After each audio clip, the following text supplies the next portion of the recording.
The story begins in a quiet. People in the community already felt suffocated by the constant rules, fines, and threats of enforcement letters.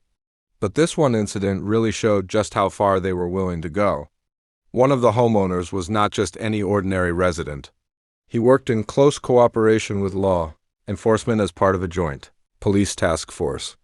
For operational reasons, he sometimes kept an unmarked Jeep secured on his property. This Jeep wasn't just a personal vehicle.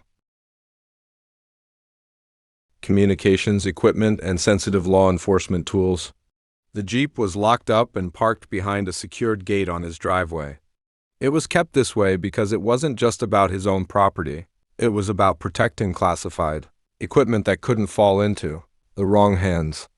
But the HO, or more specifically, a woman in the HOA who acted like she ruled the neighborhood, decided she didn't like it.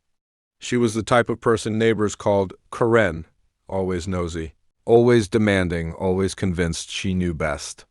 She believed the Jeep looked unsightly and didn't fit the aesthetic standards of the neighborhood. She had complained about it multiple times in HOA meetings, but each time she was told it was parked legally on private property. That didn't matter to her. One afternoon, she decided to take matters into her own hands. She walked up to the gate, saw the heavy-duty lock securing it, and pulled out bolt cutters. Without hesitation, she cut through the lock and marched in like she had every right to be there. She went straight to the Jeep, took photos, and called a tow truck to have it removed. The homeowner wasn't there at the moment, but when he returned and saw the lock destroyed, he immediately knew something was wrong. His Jeep was gone, the gate was damaged, and there were tire tracks where the tow truck had hauled his vehicle away. This wasn't just a matter of property damage or trespassing. This was interference with official police equipment.